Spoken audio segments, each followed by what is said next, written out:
Good evening, everyone. So happy to have all of you here, and those who just listen to us virtually. We're happy that you're joining us. Let us bow our heads, please. Most holy, eternal God, our Father, we thank you for your many blessings that you have bestowed upon us. Thank you for this day and all the blessings that you have given us. And Lord, help us help somebody that's most need us, and give our council directions on how to lead this city. In your name we pray. Amen. Amen. Our first item here, we have a public hearing, and our public hearing is considering an ordinance amending the millage rate for property taxes for the city of Orangeburg for the calendar year beginning January 1, 2025, and thereafter. And if there's anybody who would like to speak on these, on item number 1, you can come to the podium, state your name and your address, and you have 5 minutes if you're here.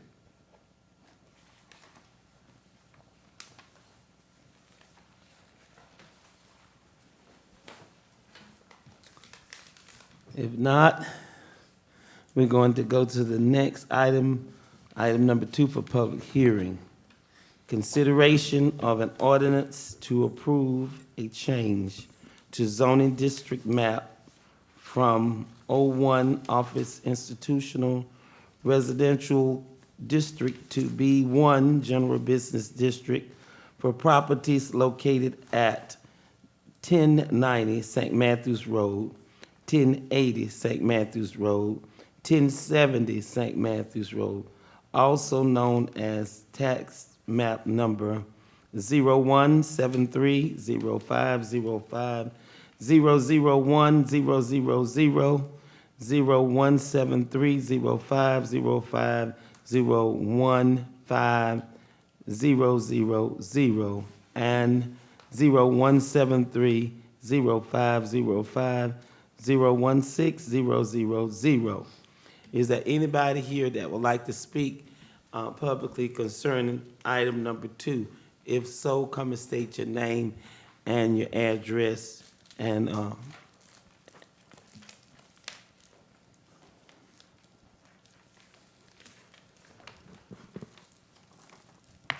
Mr. Mayor, members of council, my name is Paul Miller. I reside at 562 Pike Street, Orangeburg, South Carolina. okay, yes, go ahead. I've been watching this rezoning on St. Matthews Road, and it kind of disturbs me that we would want to change it, first of all, to office and institutional, which some of you that were on council, our long-term goal was to grow the city. And as we take away residences and turn them into businesses, that just defeats the purpose of trying to grow the city. Within a half-a-mile radius of St. Matthews Road, there's several vacant properties that could be used for business. And if you go down Russell Street, there must be 35 or 40 vacant buildings and sites. And so for that reason, I would ask that y'all consider not making the change. I'll be happy to answer any questions. Are there any questions for Mr. Miller? Thank you. Thank you very much. Thank you. Thank you. Are there anybody else that want to speak on item number 2 before we move forward? Yes, sir.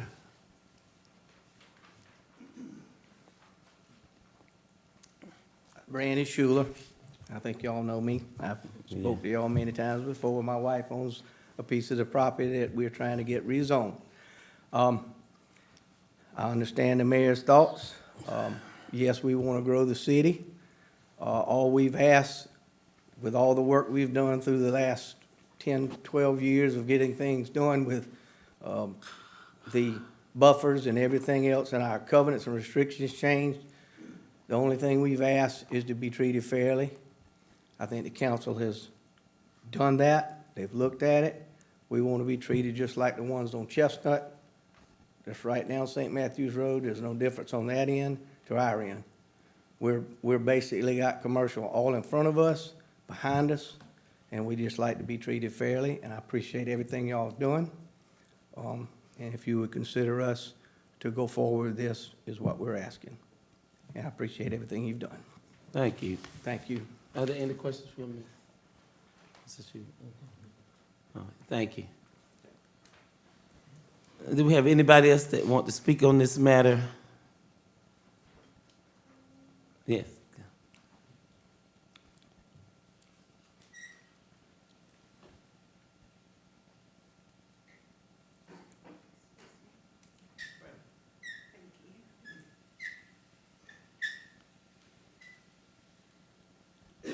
Hey, everybody. Hello. Councilman, members, mayor. Yeah. How are y'all doing? We Good good. tonight? Thank you. Y'all know me. I've spoke a few times, and I would like to go with what I said before. I would like it to stick to family homes. I grew up there, was raised there. Now I own my grandmother's home. I believe the neighborhood needs to stay a neighborhood for, like Mr. Pike said, or the man that lives on Pike Street. And to me, we need to leave homes for people that can buy them and live there. And we have so many abandoned places that businesses can go. Secondly, I live one street behind, right where it would affect, in that Dantzler Street on that end that comes off of the street is already a racetrack. Just 2 weeks ago, a dog was struck, flew up in the air, and killed immediately, and the neighbors came outside, and the cars that run up and down that road and the speeds they go is just insanely fast.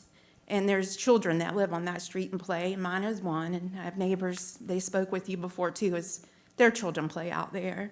And letting businesses come into that area, and from what I've educated myself on, it could be any business. We don't want that. We're a family. And we want a family neighborhood. And also what I've read on SLED reports is when you let businesses come in neighborhood areas, the crime rate goes up. And we all already know Orangeburg has a problem with that.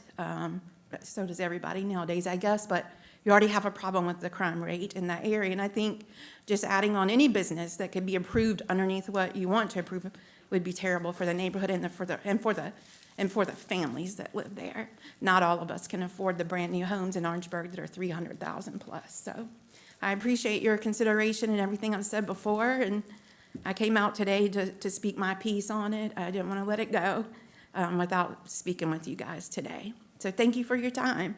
Thank you. Any questions before I roll back? I think Okay, Mr. thank you. Yes, Oh, yeah, I thank you for being courageous, yeah. coming and speaking to the matter. But as I listen to you, I feel your emotions. It's you spoke before. Well, And you said Thank a you. $300,000 house. Can't You had to afford- move into a $300,000 house. And many of the people that you said you can't, but maybe your neighbors can't either. I don't know. they can't. But I'm saying it's very emotional. I just wanted to. Yeah, You're I just had courageous. my chemo treatment yesterday, but I made it in. That's how important it is to me Well, that you hear my side. My prayers are with you, Thank and the you. council prayers are with you. Appreciate y'all. Sorry to get emotional again. All right, continue to get better. Is there anyone else who would like to speak on this? Yes, ma'am. Good evening. Good evening. I'm Glenda Ziegler Schuler, and I'm the property owner at 1080 St. Matthews Road. Excuse me, I'm Randy's wife. I just want to clarify something about the covenants and restrictions. When the property owners in Pecan Way Terrace started this process 10 years ago, the covenants and restrictions were from like the 1950s, and it was really kind of ridiculous. We had to, what you could or could not do in the neighborhood. So the property owners that got together, we went to an attorney, and it took a good while to have the covenants and restrictions lifted. But there are still restrictions with what can or cannot go there. So one time in another council meeting, somebody said, so a nightclub could go there. That's not true. The covenants and restrictions still have control over what can go there. It cannot be anything that's going to draw a large amount of people, like late-night hours, that kind of thing. You know, it can't be like, and it lists certain things. It cannot be a nightclub, cannot be like a skating rink or things like that. So not just anything could go there if the way it's zoned now, or if we do go to business. So I just wanted to make that point. Thank you. Thank you. Thank you for that, Claire. Is there anybody else that would like to speak? Thank you for the public hearing. We appreciate you. And we are going into, we're going into our regular agenda. But before we go into our regular agenda, council, I would like for us to, we would like to entertain a motion to amend our agenda to add to the executive session an item for DPU legal matters. So I need a motion if we can before we go into the agenda. I make a motion that we add that to the legal matters in executive session. Motion has been made by Councilman Stroman. Second. Motion has been seconded by Councilman Kidd. All in favor? Aye. Any opposed? Ayes have it, the motion is carried. Thank you. Okay. Item number 3, consideration of October 15th, 2024 City Council minutes. Move for passage. Motion has been made by Councilman Stroman, Second. second by Councilman Kidd. All in favor? Aye. Any opposed? Ayes have it, the motion is carried. Item number 4, consideration of October 29th, 2024 special City Council minutes. Move for passage. Motion has been made by Councilman Stroman, Second. second by Councilman Knotts. All in favor? Aye. Ayes have it, the motion is carried. Thank you. The recognition of November Community of Character trait. The trait is helpful, and the definition of helpful is giving or ready to give help. And we urge you to try to practice this trait as you go through this month. Helpful, and the definition is giving help or ready to give help, especially during the Thanksgiving time. Thank you. We would like to ask Mr. Bobby L. Goodwin to come. He's from the Department of Public Utilities, and we would like for his wife and his family to come with him, and they can stand with him. Mr. Mayor, while you're coming down, I just want to say a few words. Mr. Bobby Goodwin served the Department of Public Utility for 28 years. Bobby is a bit of a legacy because his father, Mr. Goodwin, also served the DPU as a lineman and retired from the DPU as well. So he's leaving, he's carried on the legacy and retiring. But one thing I can always say about Bobby, when you see him, whether it's during storm time, whether it's during a regular season, he's always the same. He's always cool, calm, and collected. If we were in the West, he'd be the best gunfighter because he's never nervous. But always a pleasure to be around him. And I know the team will miss you, Bobby, for all the things that you guided them on. And we want to thank you for all your years of service.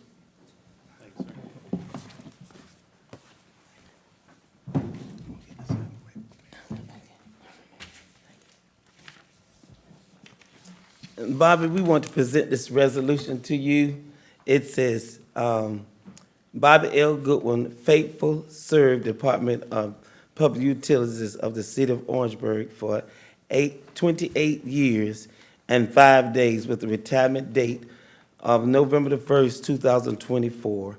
And whereas he, through his long and faithful service, contributed greatly to the successful operation of the City of Orangeburg, whereas the City Council, in recognition of your fine contribution rendered to the City of Orangeburg, want to inscribe on record its appreciation.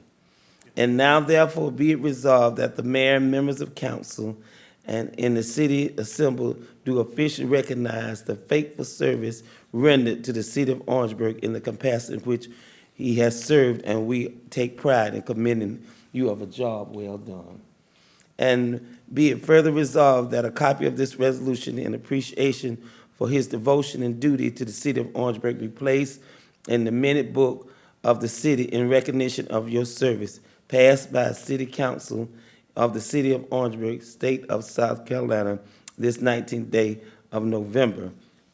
I just want to tell y'all that whenever they had a storm out there, I always saw Bobby out there. And I always saw him making sure that the power get on. And City Council, I want y'all to stand and give him a hand clap. Because you talking about faithful. He was a faithful servant. And we appreciate you. We just can't give you, we got to give you a hand clap. We thank you so much. Oh, yes, sir. And also, as always, another small token of our appreciation to you, Bobby. Hope you enjoy it and wherever you go. Appreciate it. And Bobby and his wife and daughters came. We had dinner with him and enjoyed talking to him. Wade, you got anything to say? Yeah, once again, Bobby, like everyone to say, thank you for your time and your dedication, and thank your family for having loaned you to us for those 28 years. I've been with DPU, Director, Electric Division, and saw the great work that his father done, and his son came right along and did the same great work. That job is a hard job, it's a very dangerous job, but these men put their lives in dedication to the citizens, to the city, and to the customers of DPU, and did it with a fine, without a blinking of an eye. So Yes. thank you once again for your great work. Wait, appreciate it. Don't be a stranger, do come back.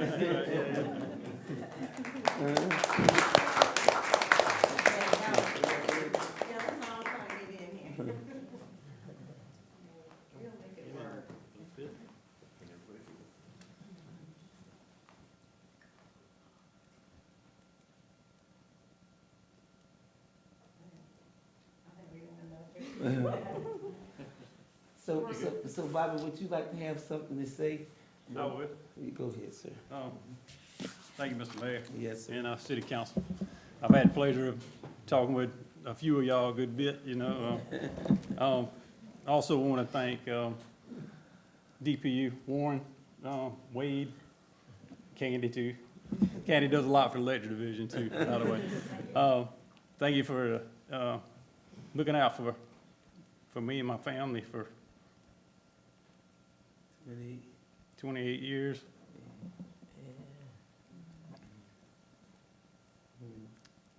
I want to thank my family for being there for me. And this is an honor. I appreciate it. Thank you very much. Yeah. And Bobby, I want to tell you now, if you get tired, you want to come back, you come on back. Yeah, that's what I'm And saying. we'll be glad to have you back, because he has institutional knowledge. I want He to say is something great. to him. Yeah, go ahead. I'd just like to thank you for taking me up in the bucket truck that day. Oh, yeah. And the main thing, I want to thank you for putting me back on the ground. I didn't get to take you the second time. Thank you. Any And I council? think Mayor said what I was thinking. You're young, come on back to us. Come on back. We would love to have you, Thank you. okay? Thank you. Yes. Thank y'all. That's all right, wife. Mr. Goodwin, I don't know actually what you did for the Department of Public Safety. I do not know. I was I actually started out reading meters, and I was there for probably 9 years. Okay, but whatever you did, there's a flaw in there that has no aging process. Can't be stressed out. Now, you don't look 28 years of service. Yeah. But like I said, I read meters, and I moved over to electric, and that's where I was at. Yeah. Much success to you on your next journey. Well, thank you. I appreciate it. Anybody else? Thank you. Thank you for your service. Thank you for the job well done. Thank you. Yeah. Appreciate it. And the only thing I'd like to say, Bobby, every time I would see you, it was always a smile. Always a smile. So Thank that told me that you took pride in what you did, Yeah. and you also enjoyed it. So, much luck to you on your next endeavor, whatever that may be. Thank you. Thank you. All right. God bless you. All right, our next item is our audit, and Sydney, do you need to come before the auditor? Okay.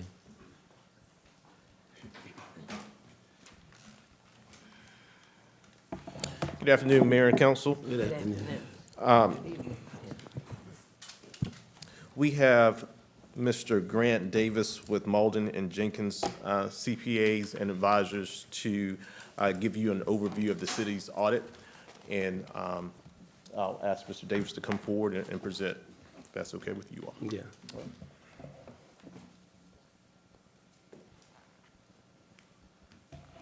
Good afternoon. Thank y'all for having me to come present to you the results of the 2023 audit of the city. As y'all have probably, or will probably recall from the past, I like to refer to some page numbers in the document, just so as I go. I don't know if you have it in front of you or not, but I'm just going to give you some highlights, and I'm certainly happy to try to answer any questions that you may have, if you do have any. The first thing, and probably the most important part of the audit process, is ultimately our opinion on the financial statements. And if you're flipping along, it's right at the very beginning of the document. It's actually page number 1, right after the table of contents. Our independent auditor's report, we've ultimately issued an unmodified opinion on the city's financial statements, and that's really the only acceptable result in a financial statement audit. So again, an unmodified opinion, and that opinion goes on for 3 or 4 pages ultimately that discusses our responsibility, the city's responsibility in this process, but again, a clean opinion on the city's financial statements. Just beyond our opinion, you'll see management's discussion and analysis, and I always like to take a moment just to suggest that if you ultimately read any part of the document, to read this part, it goes on for about 10 pages, 9 or 10 pages, and the reason I suggest that you read it is it provides that discussion and analysis. So why did assets increase or decrease, or why did revenues increase or decrease, so forth and so on. So it's helpful to give some information to the numbers and why things increased or decreased for that matter.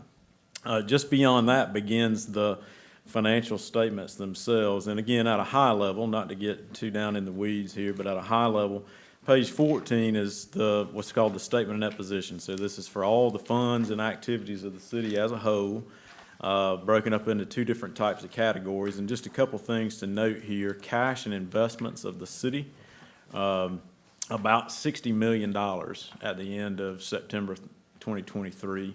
Liabilities, ultimately about $136 million. That gives us equity, or what we call in the governmental world, net position of about $309 million at the end of 2023. That's ultimately a slight decrease. I say slight relative to the total numbers of just under $1 million from 2022 to 2023. So about $1 million decrease in equity from 22 to 23, and that's reconciled on page 15. You can see here sort of a strange looking income statement, but this is called the statement of activities, and presents the income statement by functional expenses, and then moves over from there to show what revenues offset expenses, and then gets down to property taxes and other what we call general revenues to balance that out.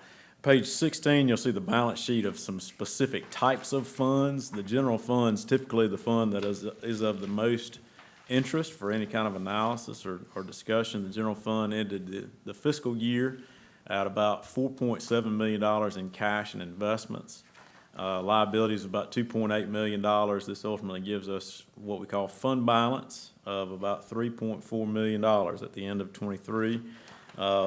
Important to note, of that, $2.5 million is unassigned, and that unassigned fund balance is basically available for appropriation or to meet the operating needs of the city. And the general fund's fund balance decreased by about $2.2 million from 2022 to 2023. And you can see the income statement for the general fund on page 18. Revenues of nearly $14 million in the general fund versus expenses of about $25.8 million. And then we get a few what we call other financing sources and uses. These are just other inflows that don't meet the definition of a revenue or an expense. Transfers namely from the DPU, move us toward balancing the fund there, but still ultimately a decrease in the general fund's fund balance of about $2.2 million from 22 to 23. The DPU's financial statements, the DPU ultimately has its own separate financial statements, but as a fund of the city, it rolls up in the city's overall document, and you can see that beginning on page 20.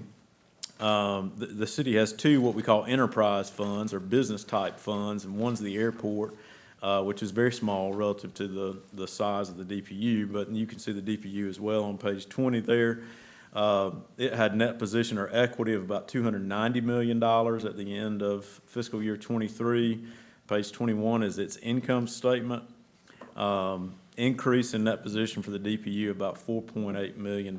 So from about $285 million in equity to about $290 million in equity. Just a few other things that I'll mention here. I typically like to just note the budget, and we skip all the way back to page 70. If you're following along there, presents the general fund's budget in sort of a condensed version. And I'll just give you a few highlights here. Budgeted revenues, about $14.1 million versus actual revenues of about 13.9, or almost $14 million. So a revenue shortfall from the budget of about $192,000. So pretty close on revenues. On the expenditure side of things, budgeted expenditures about $22.7 million versus actual expenditures of about $25.8. So actual expenditures exceeded the budget by about $3.1 million. And then there were, again, as we discussed a moment ago, there were other sources of funds, transfers from other funds, cash from the issuance of debt, things of that nature that ultimately reconcile us back to this $2 million decrease in the fund balance of the general fund. Last thing I'll mention here, we've issued two other reports in this document. The first one was one I mentioned at the very beginning. The second and third relate to our single audit. So anytime you ultimately expend more than $750,000 in federally sourced monies in a fiscal year, it triggers a compliance audit. We have to follow the federal guidelines for such audits, which change a little bit from year to year, but we ultimately audited two programs, federal programs of the city. One was the Coronavirus State and Local Fiscal Recovery Funds. You probably heard it referred to as ARPA. And the other was a USDA Community Facilities Loan Program. But we've ultimately issued an unmodified or a clean opinion on compliance for those two programs. So again, an overall clean reports from us relative to the 2023 audit. And I'll be happy to answer any questions that you have if you have any. Council, are there any questions for? Yeah, I got some questions. I know this is 23. I'd just like to know how much money we have in reserve as of now, November of 24. All right, And, sorry, go ahead. and another thing is, we used to get a financial in our, every month, in our, why don't we get that anymore? The financial statement.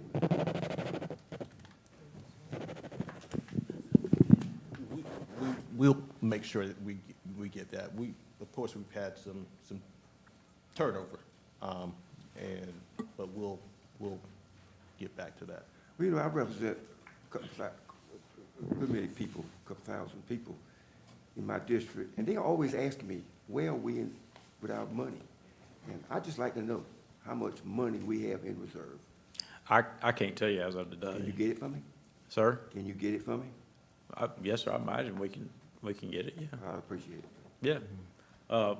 So this audit was as of September 30th, 2023, and we haven't performed any audit procedures past that date. So while, like I said, I'd be happy to certainly talk to Sydney and Michelle.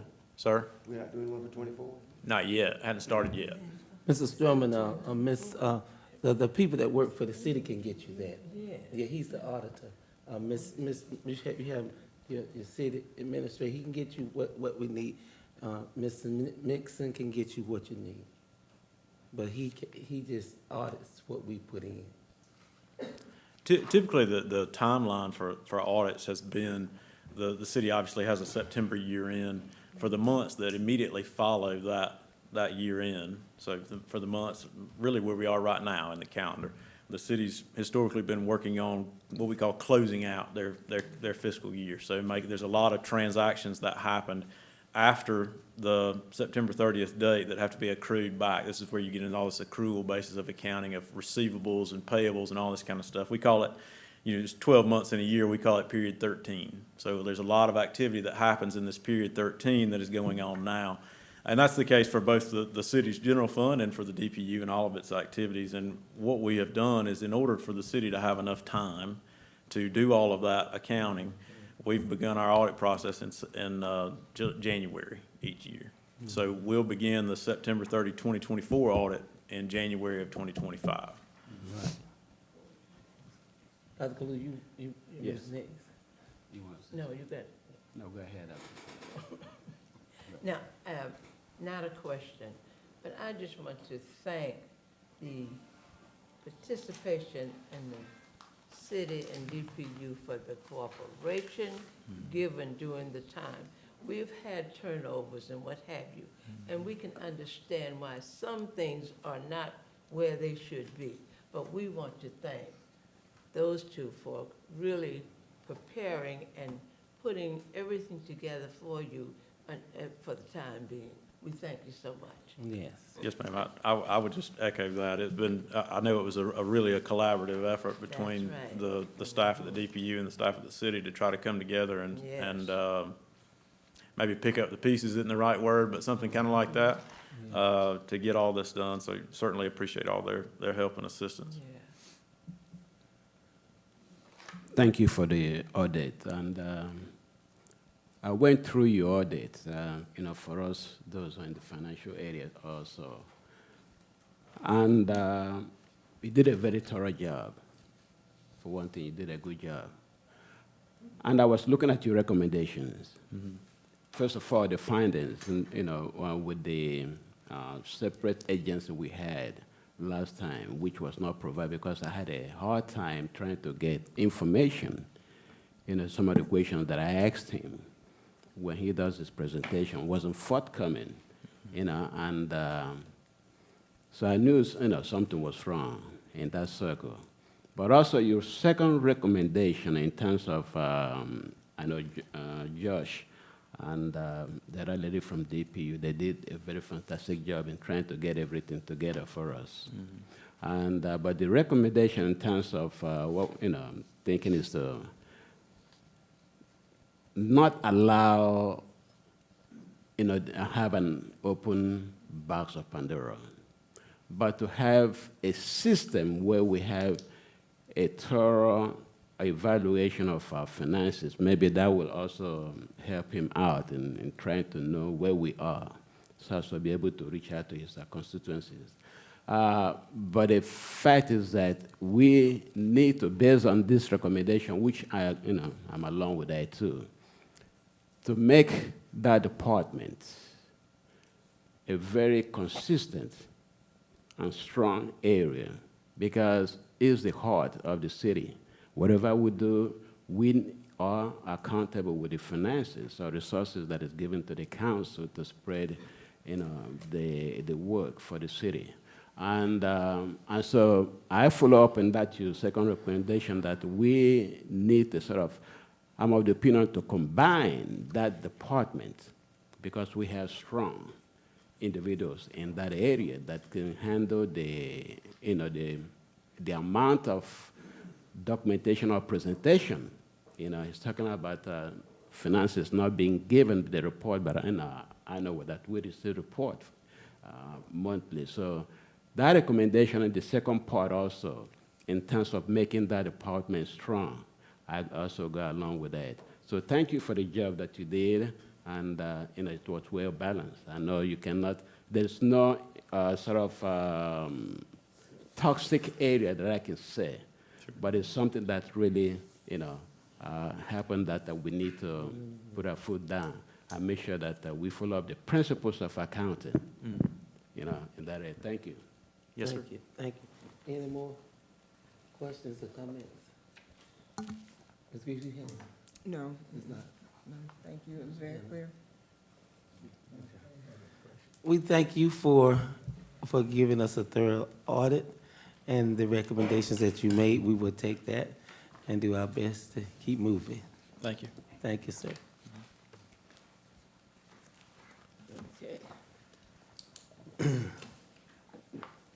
All right, Mr. Taylor's coming for new business.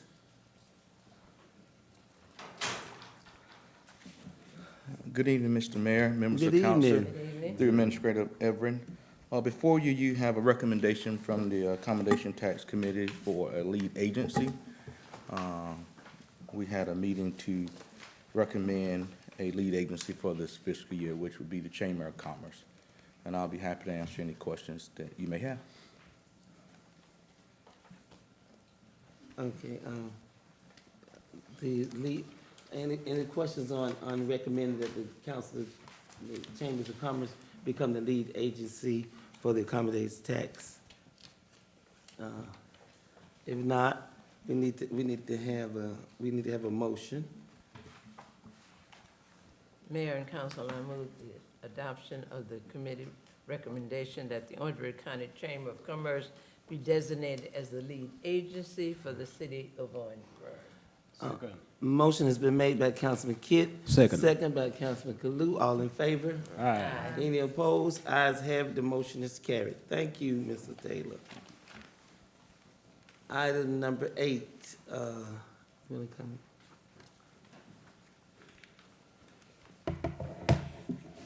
Good evening again, excuse me, good evening again, Mayor and Council. Good evening. If you don't mind, before I begin, I want to take a moment to publicly thank our Department of Public Safety, our Service Department, our DPU, DNR, Department of Transportation, all those folks that participated in helping us in that unprecedented flooding situation we had back on November 7th. Yes, please.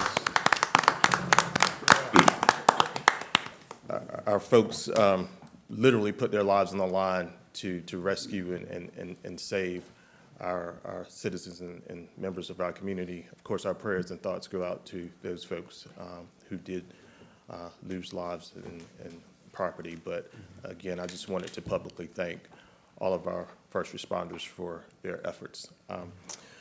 So item number 8 for your consideration is second reading of an ordinance amending the millage rate for property taxes for the city of Orangeburg for the calendar year beginning January 1, 2025 and thereafter. As you know, county has to do reassessment once every 5 years. So this ordinance would actually lower the city's millage rate from 115 mills to 109. So we don't have this windfall, so we can keep a more of a neutral collection in terms of our taxes, because you all did not raise taxes this year. So if people see a tax increase, it's not because the city raised taxes, it's because probably due to reassessment, their property values haven't increased. But this would lower the millage rate to make sure that, again, there's no windfall in tax revenues, and that is as neutral as you all intended it to be. Okay. Are there any discussions on item number 8 before I read the ordinance? Are there any discussion for any council member? If not, I'm going to read the ordinance. An ordinance amending the millage rate for the property taxes for the city of Orangeburg, South Carolina for the calendar year beginning January 1, 2025 and thereafter. Entertain a motion. I move for passage of ordinance. Motion has been made by Dr. Kalu, Second. second by Dr. Grievous. Ms. Grievous, all in favor? Aye. Ayes have, the motion is carried. Thank you, Mayor. Thank you. Ms. Williams?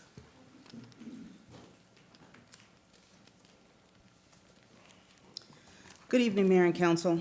Good evening.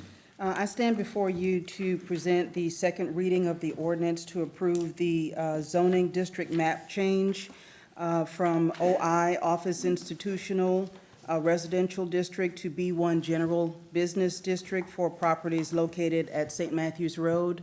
I believe this issue has been raised before in the past to council. I know it's come before the Planning Commission in the past, and the Planning Commission has recommended each time to council that it be approved.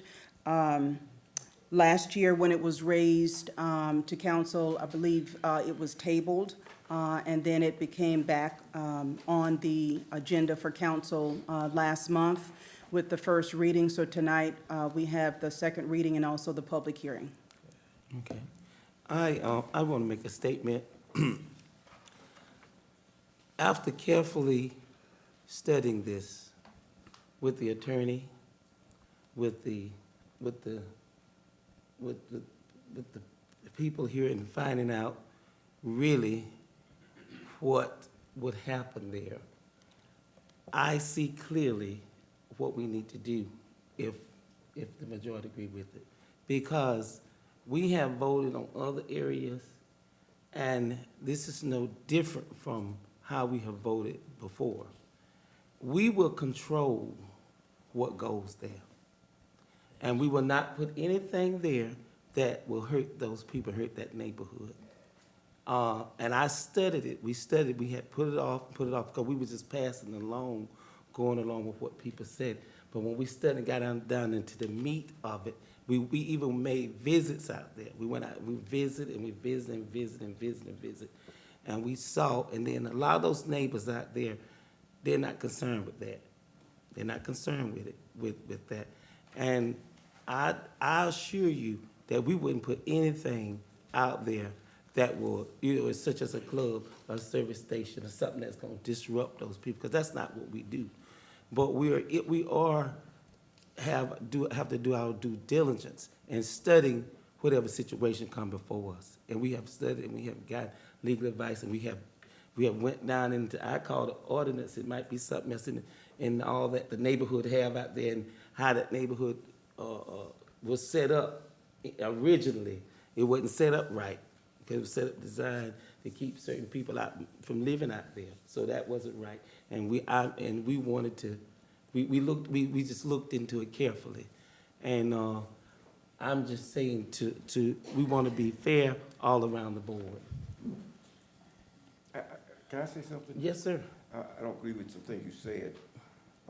You know, we spent about $20,000 to about 2 or 3 years ago, and they recommended office, and that's why I went with it. I didn't think this would ever come up again, and that's why I stuck to my word, and I'm sticking to that. And control, we will not have control 100% on this property if it's zoned, because if they get a building permit, that could be turned down, but council will not have any control over it. I can't see that. I like no illegal term of that. We have to ask our attorney to speak on that, because that's not what we were told. Any development that would go out there would follow the city's typical land use development. Whether those are items that would go before the planning commission or the zoning administrator, the Board of Zoning Appeals for a variance, for example, those would be part of the typical city land development process. Whether any of those items would ever come back to council specifically, I would have to go back and look in the land use regulations for the specific requested use. But it would, any development would follow the typical city process regardless of the zoning.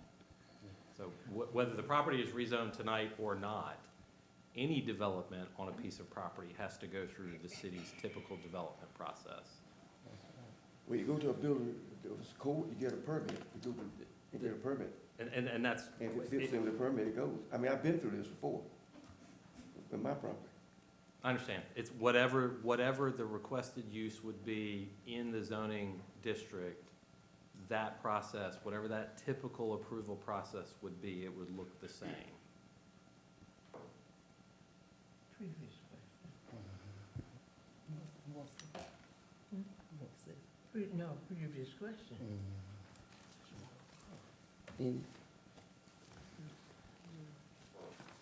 To clarify, the land use is dictated by what is in the covenant, correct? Or no? So I believe there are two different questions. One is the zoning classification itself, and whatever would be generally permitted within the zoning district that council is considering, or what is permitted now under the current zoning. So that's one layer of analysis. And again, whatever the zoning classification is, and whatever the permitted uses are, ancillary uses, conditional uses, et cetera, under the city zoning, would follow the typical city development process, again, regardless of what the zoning is. Those uses may be different from each zoning district, but the method of going through the process is the typical city process. If there are additional restrictions on the property that are above and beyond what the zoning would permit, then those are things that are either enforceable by a property owners association within that area, or if there is some other mechanism for enforcement within those covenants, then it would be whatever that mechanism is. So again, there are two different layers. The city may not necessarily have any enforcement mechanism for private covenants with respect to the neighborhood. The neighborhood may have, and I don't recall these specific covenants at the moment, so I'm not answering a specific question. But the city has its process and its enforcement mechanism and approval mechanism, and for covenants, the individual neighborhood may have an additional separate mechanism that's private to that area.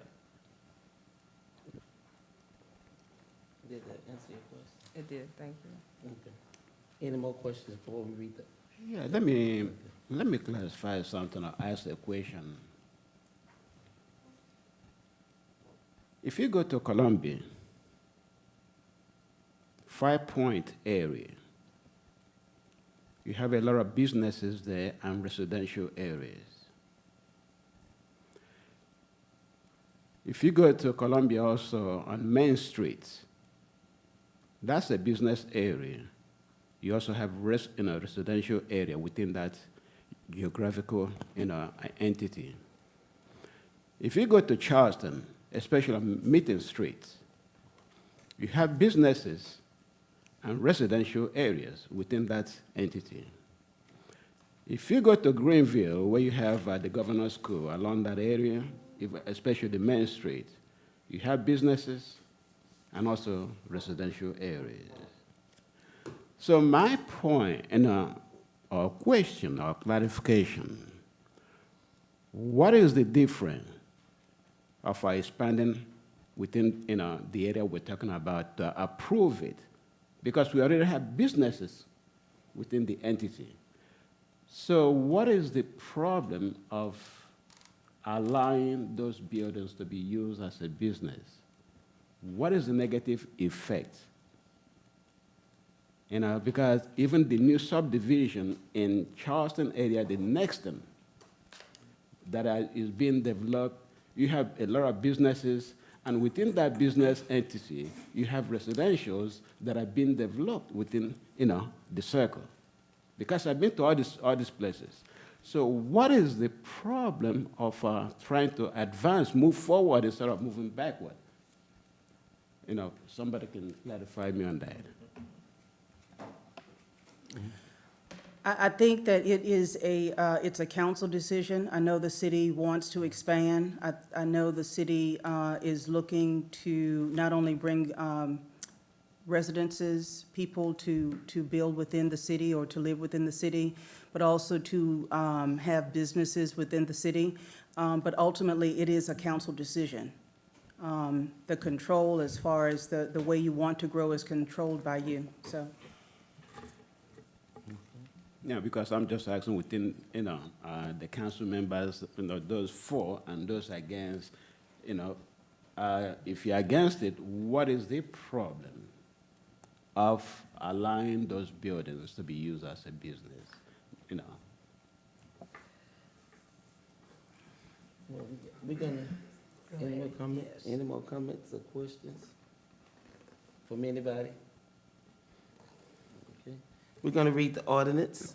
An ordinance to approve a change to the zoning district map from O1 Office Institute to Residential District to B1 General Business District for the properties located at 1090 St. Matthews Road, 1080 St. Matthews Road, and 1070 St. Matthews Road, also known as the tax map number of 01730505001000, 01730505001000, and 01730505016000, and provide for the related matter. And we need to have a motion, please. Mayor and council, I motion the adoption to approve a change to the zoning district map from 01 Office Institutional Residential District to B4 General Business District for property located at 1090 St. Matthews Road, 1080 St. Matthews Road, and 1070 St. Matthews Road. All in favor? That's A my motion. second. A second to that. Second. You second? Yes. A motion is made by Councilman Kidd, second by Councilman Kalu. All in favor? Aye. Any opposed? 3, 4. Motion is carried. 3, 4, which way? 3, 4, and y'all 3. And a third reading is still required of this for it to officially Yes. pass, correct?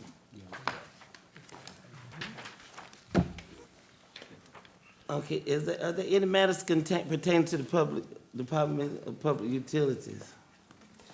Mr. Mayor, members of council, I can't at do this time, we have no business for the council. Okay. All right, okay.